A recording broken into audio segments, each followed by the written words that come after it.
families from the Georgia Freedom Initiative so that they can come and teach us how to create generational wealth and purchase land.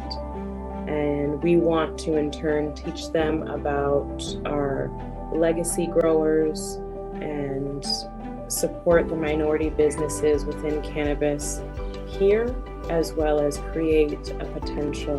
I'll leave that one for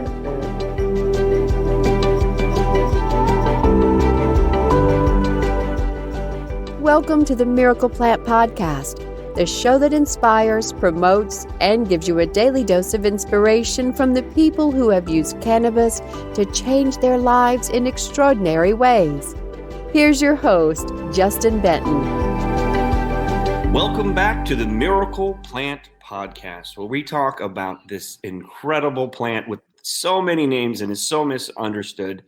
And today we have a very special guest, a kindred spirit, a sister from another mother, Nydia, who I met on Clubhouse, who's got such a beautiful soul and such a beautiful journey and story to share with all of us, how this miracle plant has changed her life and her loved ones around her. Nydia, welcome to the Miracle Plant Podcast.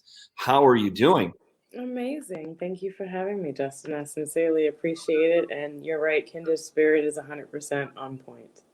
So tell us your journey. That's what this is all about. We want to hear about how cannabis came into your life and how it changed your life and what you're doing with this gift of a miracle plant these days.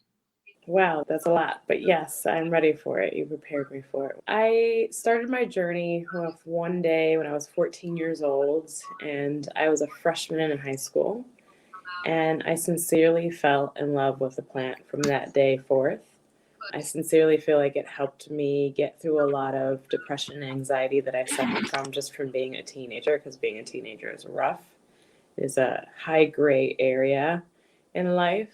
And throughout the years, it's been there for me. As a licensed physical therapist, it's been something I've always struggled with when working a W-2 job under a hospital or other corporation. Because how do you introduce a plant that's so wonderful? And I always found myself with patients wanting to know more than, are you ready to get up and walk? I wanted to know what the reason was behind them wanting to walk again, whether they had a spinal cord injury, multi-crush injury, or brain injury. What was their reason for wanting to do this? And so I fast forward 30-something years, I ended up diagnosed with Graves' disease and with a thyroid storm in the hospital, and an endocrinologist came in and simply said, medicate it, irradiate it, excise it. You speak. Hospital speak, right? You understand what I'm saying. Mm-hmm. And quickly left. And I sought a nutritionist, and the nutritionist said, you're a Latina woman. You've got diabetes in your family. We're going to talk about diabetes. And I said, I'm here for thyroid help.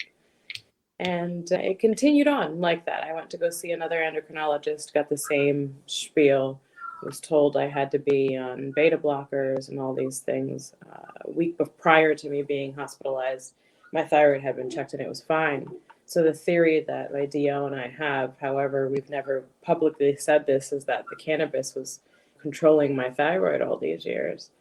And that stress had culminated and allowed for this particular storm. So I searched a lot after that. I searched for different diets that would work. I knew methimazole was going to work, but it was also going to swing me to the other side of the pendulum, which is going to the Hashimoto side, where the thyroid is not functioning as well, and that's what it did. And I got frustrated with it, so I took myself off the medications. I had found myself a great CBD company out here in Michigan, which is where I'm at, and I've been able to control it since. I had about a 2-week period where I didn't have any, and I had bought an isolate, and I realized how terrible that was. About a year ago, I stepped out of the matrix. I left my job, and that's when COVID hit. So I was blessed with unemployment, and I take that as a blessing because it allowed me the opportunity to study cannabis very in depth. And I read, at least 8 or 9 books of different physicians, different opinions. And I always stick hard to the keep it simple, stupid. So I take three opinions, and the two that say the ones that are most consistent are what I go through or go with. But in looking at cannabis as a plant, it's interesting because you can't look at it with one lens. It forces you to look at it with many lenses, and it forces you to see an absolutely untapped beauty in it that is beyond the human skin. I will phrase it that way. So it's forced me to be really passionate about the education behind it. And one of these days, very soon, I can't say exactly when, I'll be able to have a proof of concept to address one of those dreams that I have. And I'll approach very exclusive people with that. So I'm really excited about that. In terms of projects that I'm working on currently, I'm excited to announce that 420 Detroit 2021 is a thing. That a group of us women here in Detroit, Courtney Caterhagen, Ebony Smith, Sahir Al-Salam, myself, have gotten together, and we will be creating a panel discussion and hosting 3 out of the 10 of the families from the Georgia Freedom Initiative so that they can come and teach us how to create generational wealth and purchase land. And we want to, in turn, teach them about our legacy growers and support the minority businesses within cannabis here, as well as create a potential. I'll leave that one for the group to announce what we're planning on doing here in Detroit with the funds that we raise from that. Yeah, I'm really excited what the future holds, and all of this has come into place within the last 3 to 4 weeks, and it's just beautiful the way the universe works, and just the pure Seshat goddess energy. And Seshat, for those of you that don't know, is one of the goddesses that's depicted in ancient Egyptian hieroglyphy.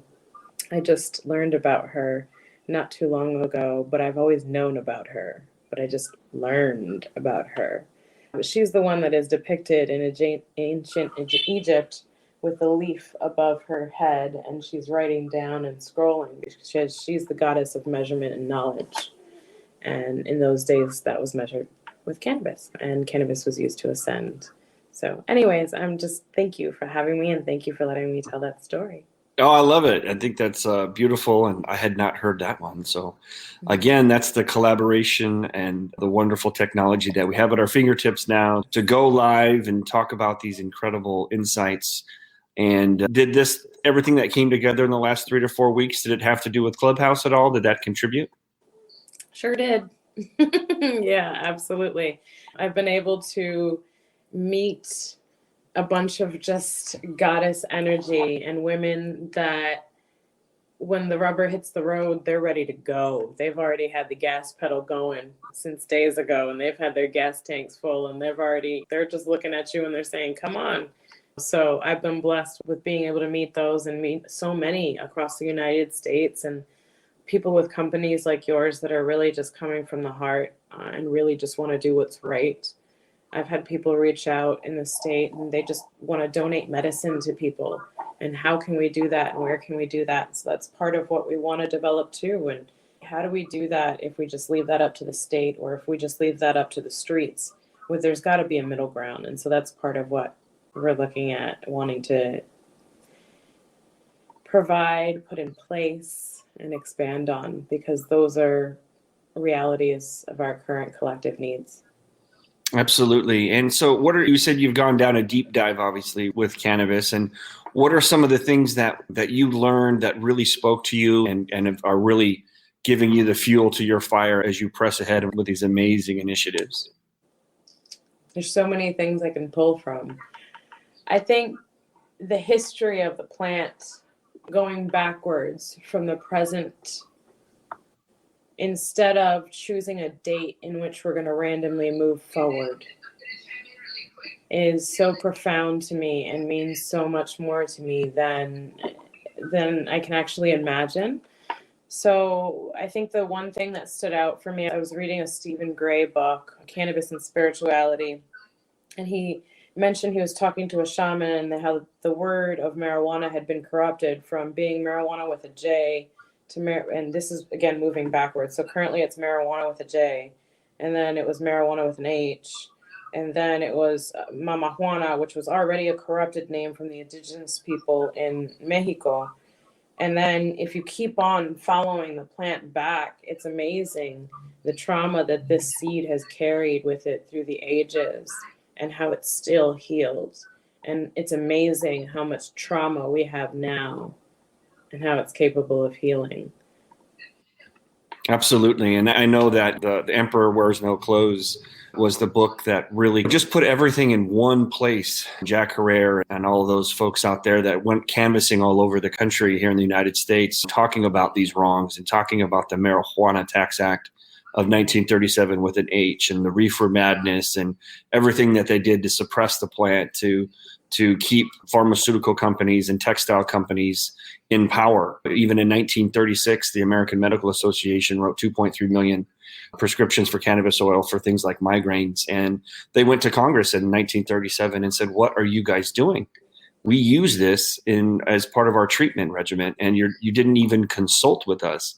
It's one of the most heinous things that have ever happened in American culture. And American culture also extends all over the world. So it's amazing what this plant has been through. There's documentation that we've been associated and been carrying this plant with us for over 30,000 years. And it goes way back. And there's all types of different spirituality and healing principles dating back 8,000 years that we know from the Orient medical books. And to me, I always find it a little tongue in cheek when people talk about cannabis and hemp or CBD being alternative medicine. And it's, wait a second, who was here first, us or the pharmaceutical companies that showed up about 100 years ago? The exciting thing is that we're in a revolution. The Farm Bill passed in 2018. There's almost 40 states here in the United States that have some form of legal cannabis in their state. And the tide has shifted. I believe the last polls I saw was, as an American population, we're looking at around 66, 67% of the country believes that at least medical marijuana, and I don't like to use that term, but that's what they call it here in our country, is they approve it. And with the new administration and the new folks in charge down there at DC, there's a very good chance, in my opinion, that we will decriminalize. And whether it's the MORE Act or whatever it is, it's going to probably, in my opinion, I think it's the right way to go, I don't think legalization and regulation is the way to go with our country. I think decriminalization is the way to go, and let it be a state-by-state thing. So each state can just understand what policies there are to write. Certain states have different ideologies, and forcing them to do something that they don't want might have some more severe consequences. So deregulation is coming. I look forward to that, for every state to be able to write their own policies. And there's a lot of work for us to do, that's for sure. And that's what I was sharing with you earlier before we came on, is that when I saw first of all, when I saw the miracle of this plant and what it did for my family and my son, that was the answer to our prayers. But then when I saw what it did for other people and their families with very complicated ailments, I knew that all of my, communication skills and all of my business skills and everything that I had learned for over 20 years, this was what I should be doing with it. And so that's what I've been doing with it. Again, we got a chance to meet on Clubhouse, and we were just saying, where else would we have found each other other than Clubhouse? And this is just an amazing moment in time where I firmly believe and can feel that the momentum has shifted, and now alternative medicine is really going mainstream. Chiropractors and acupuncturists and naturopaths, and so many that I've been able to connect with before, and so many since Clubhouse, we're all just building up this momentum and sharing our stories and our insights and our wisdom. And it's just really exciting to be a part of. Yeah, it absolutely is. I'm watching this shift because I've been reading Chris Duvall's The African Roots of Marijuana, where he talks about the history of marijuana prior to 1925, prior to Harry Ensingler, prior to the prohibition of the plant and the change of its name historically from cannabis to this marijuana madness stuff. But this plant has always shifted from being either industrial use to psychoactive use, and that's been historically what has happened with it. In the beginning, when it first came, according to what in proof per archaeologists that have actually looked at the big picture, you can see that it was used in all forms to sanctify the temples and things like that. And he talks about how if anybody smokes cannabis to this day, that practice is brought from the African tradition. And that African tradition was brought from the laborers that were used to transport goods by the Europeans or those that were in the trades at that time, because it was the laborers that would consume the cannabis. And so part of what I believe so what I'm saying in terms of that is that it's always had this pendulum swinging back and forth, but there's proof that when it started, it was being used for everything. And I think we're returning to a point where it's going to be used for everything again. That pendulum is no longer making those extreme swings. And that's where I'm excited to see the industry go. But I think as we're writing these regulations and these legislations, as we move forward with this plant, we obviously can't get rid of what we already have in terms of our structure of laws. But what we can change is our verbiage.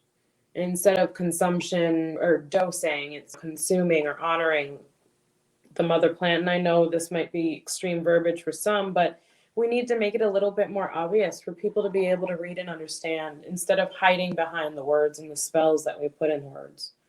No, I agree. And again, this is so new for so many people. And this plant has been demonized and stigmatized and pushed down and drugged through the mud in the last 80 years. I'm just speaking to our country, but we're definitely a cultural leader around the world in some aspects, for good or better or worse. But there's so much education that needs to be done. There's so much confusion about this plant. And again, the biggest thing for us was I remember when we were looking for an answer for our son, I was very hesitant. He was 3 years old, and I've definitely had plenty of experience with high THC and low THC cannabis strains. And some of the higher THC strains, I've gotten a little paranoid or a little anxious or whatever. And I didn't necessarily enjoy those experiences or what have you. And the last thing on earth was that I wanted to get my son to feel that way, especially at 3. I was really hesitant about and very focused on saying, look, I'm going to keep the THC content low. And then when I found that there was the raw juicing and the cannabis and the eating and the nutritional supplement side of the plant, Dr. William Courtney was the first that I've seen actually do the research on it. That's the paradigm shift for me. That was like, whoa, does that make a lot of sense? And so again, on Clubhouse, I've been able to collaborate with many doctors and many naturopaths and master herbalists, and many of them already were akin to this, and they figured that out. And I know you're one who's not afraid to enjoy eating the plant as well. No, I love it. People ask me, what does it taste like? And I say, it's very similar to arugula. And we discovered it when my son and I started growing some CBD seeds, because somebody told me, we call it weed. It is a weed. Technically, it can grow anywhere. So why don't you just try growing it? And so I planted 3 seeds, and I told my son, these 3 are for you. And then I planted 3 for me. And as we grew them, we started trimming them. And I didn't even know I was supposed to trim them. It's just something that I do because I mess with basil all the time, and basil is one of the simplest plants. And next thing you know, we started eating them, and some of them hermaphrodited, and I thought, why don't I just eat the seeds too? And I found out they are jam-packed of omega-3 fatty acids and vitamins and minerals and antioxidants that we need, and these are even more beneficial and more concentrated in these leaves than the flowers at times, or in those seeds. So it was very interesting, and it just felt good.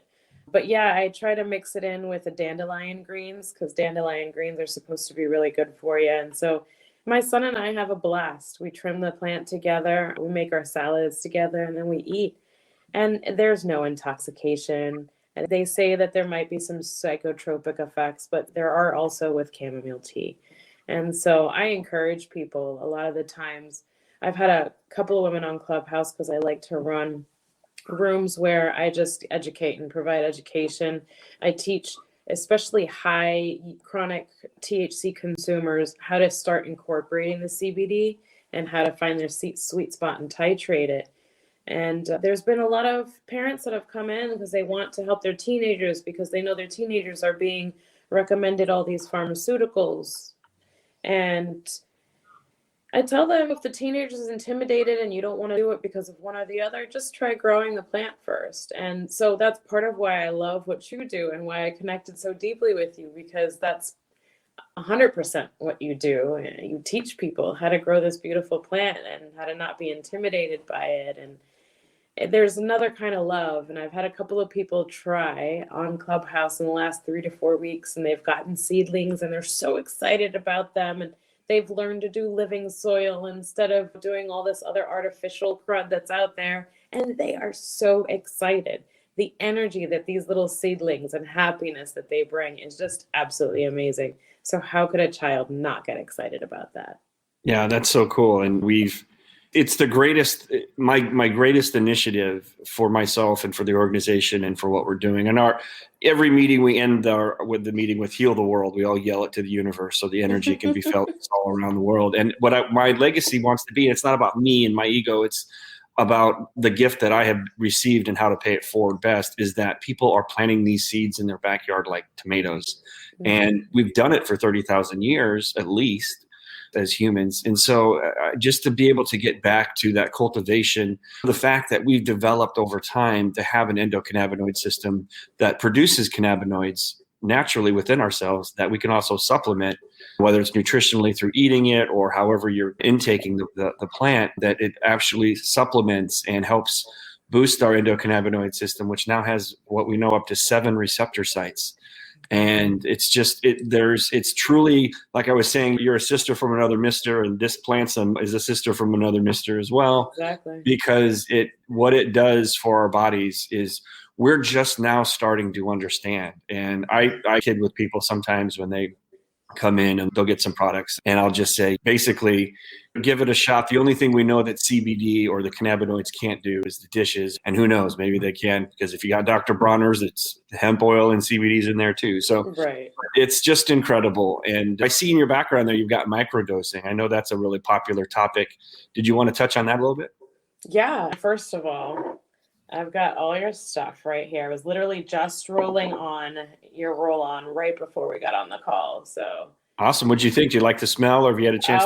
I love the tingling it gives. Yeah. I always put it at the base of my skull, just because if you can relax there, there's a physical therapist in me, those very minute muscles can actually translate down your spine. And so automatically you get this relaxation. So I put your oil there. And it's fabulous. Yes, I enjoyed them. Good. Microdosing. Oh my gosh. Yes. So I got a question the other day, and I was in a very small room. It was just a few of us. We were all decompressing from all the big Clubhouse rooms mm-hmm. and not wanting pitches and all of that stuff or serious talk. And a guy said he was very interested to see what the research shows about using lots of cannabis and in different ways. And he went on his own tangent about his belief and perspective about that. I am currently drinking coffee with cannabis homemade oil in it. I have your roll-on here, joint here. I took a couple of drops of this before. That's the Chill X right before we got on, just because my nerves were high. And I'm totally productive. I'm not stumbling around my words, and my nerves have calmed down. So I strongly believe in microdosing. There is also, the endocannabinoid system doesn't get balanced solely by nutrition or movement or mindfulness or microdosing, supplementation, or decreased toxin exposure. It has to be a balance of all of them and knowing. And I've been literally playing with this microdosing for myself on a really concentrated level for, I want to say, about 12 months now. I started out with 1 joint of CBD and 1 joint of THC flower, and I just started there, just alternating, smoking them. Every time I wanted to smoke THC, I would force myself to smoke CBD. And after 3 or 4 days, I could see where my titration levels were. And so then I started to be able to roll those into my joints and make customized joints. And then I started realizing that my CBD receptors needed more CBD than they needed THC. And so it's interesting. My THC consumption went from really high to really low but my CBD consumption went up. And so you can play with it depending on what your stressors are or what you ate, because sometimes if you take something that causes too much reflux, cannabis can help with that too. But whole plant medicine is where it's at, which is why I love your oils, because they are full spectrum. Somebody was asking me, they're getting a big shipment of oils to be able to review them. And I said, first of all, separate everything that's full spectrum and then broad spectrum and isolate, and then separate them all from organic, and start looking at the websites and the COAs. And then you'll probably end up with 4 bottles out of all the $700 of stuff that you're able to actually consume. Because all the, like we said, the misinformation in terms of the plant is there, and the misinformation in terms of the bottles is there, with the exception of yours, of course. And all the bottles that I actually do mess with. This is real. It's the capitalization on the plant will lead to a decrease in longevity of the company. That's the bottom line. If you do this for the right reasons and with the right heart, and you continue on that pathway and you're persistent, you will win in this game. This plant will make sure you win. And that's where I hang my hat on the leaves of this plant, because the goddess Shashat knows what she's doing.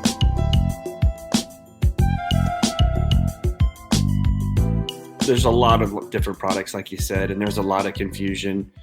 And I think it's really important for people to, like you said, you experiment and find what cannabinoids work best for you. For me, when I was in college, THC worked great for me. I think a lot of us in our early 20s are expanding our minds and figuring out who we are and going on those physical and mental and spiritual trips of just what's life all about and who am I and all those kinds of things. And it was really great for me. And I had a lot of fun, and it was something that I really enjoyed. And as I got older, and I've seen that with a lot of people for some reason, that it just seems like somewhere in the late 20s or early 30s that, and maybe there's a maturation, or maybe there's just a different perspective, that a lot of people will maybe steer away from THC. And that was definitely me.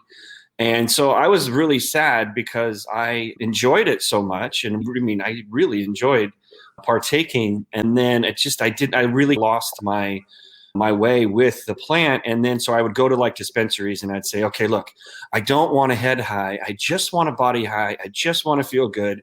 And I tried every indica I could. And I just was like, and I would feel good for a few minutes, and then it would get a little mindy and a little fuzzy or whatever. And I was like, And so then I just basically gave up on the plant until looking for a solution for my son. And now with that, I love CBDA. I love CBD. And so that's my cannabinoid. And now there's CBG that's coming out, and CBN and these other cannabinoids. And, what we're also starting to learn quite a bit about is the terpene profiles. And I think that people really need to focus on the terpenes. And the good news is, again, because we have collaboration, and we don't have people like Facebook or whoever like they can limit the money we spend with them. Like, good, because I don't want to spend any money with you.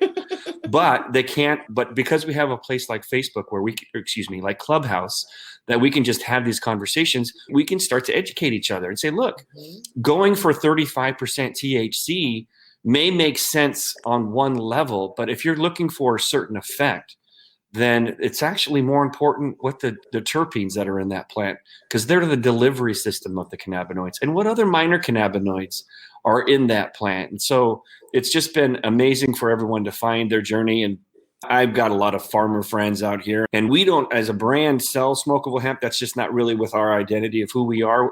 But I certainly have tried different flowers and things like that.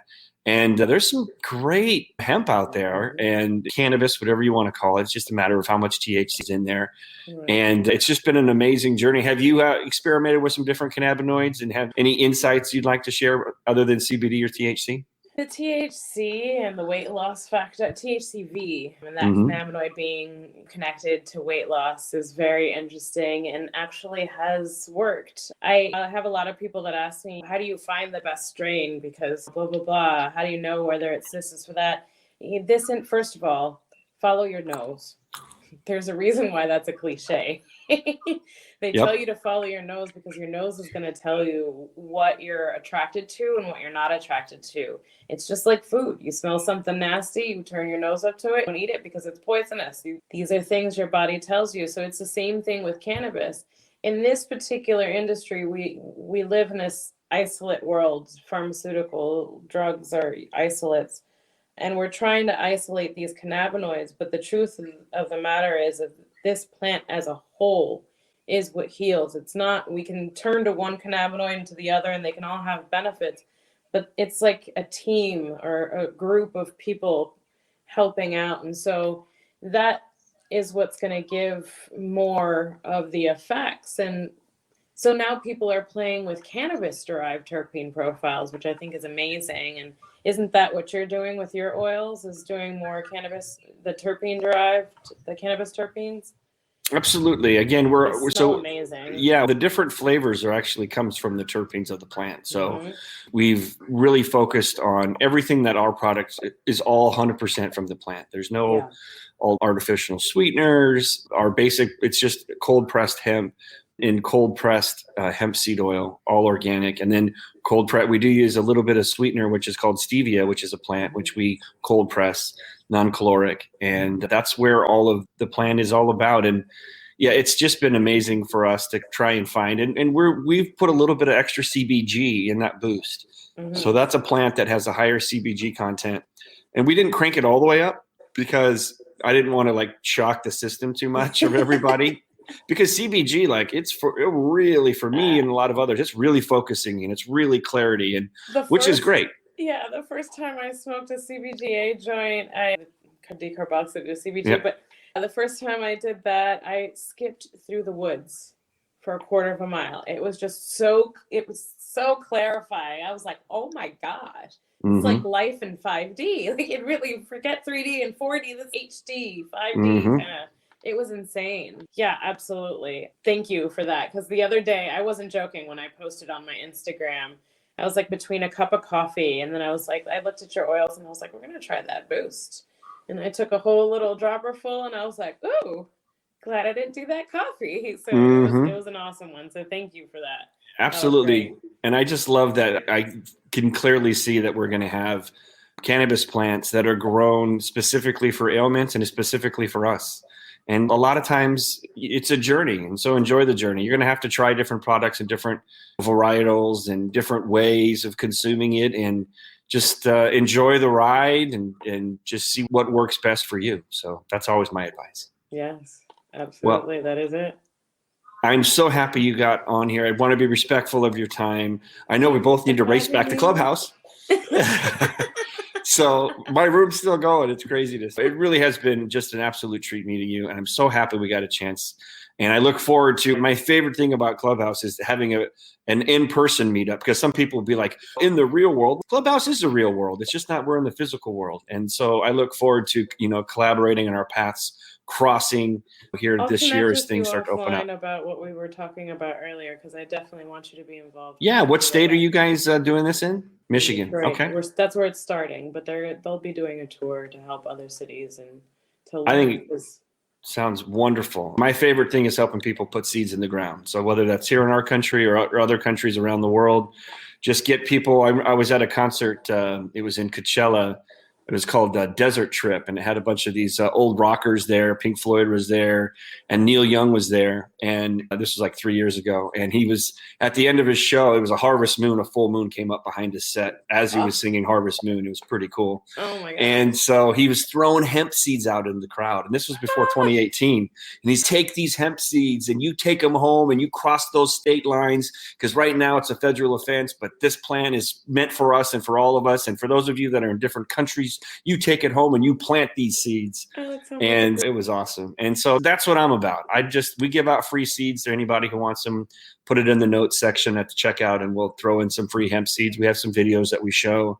And I just want all of us growing this plant, because as Jack Herrera said from the book, The Emperor Wears No Clothes, hemp may not save the world, but it's the only thing that can. And I believe that this plant will heal the earth.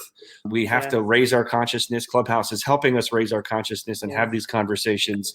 And Doug Fine, who wrote a great book called American Hemp Farmer, which I recommend everyone reads, says that we're in the bottom of the ninth inning when it comes to the world and changing the climate catastrophe that we're in. So what we still have hope, and let's all be a part of it, because the way I look at it is either we're going to be a part of the solution here, or we're going to screw this up, and hemp's still going to come back and clean this earth up, because it cleans up the soil. It cleans up the heavy metals and toxins and pesticides and all the crap that we're responsible for. So let's participate. Let's collaborate with the plant. And if there's anything I can do to support you, you know where to find me.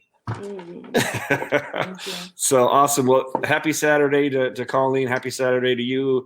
We'll see you soon in another room in Clubhouse. Thank you, dear friend. Yes, thank you for coming on the Miracle Plant Podcast. And to everybody else, thanks for tuning in, and we will see you next week. You bet. Take care, everybody.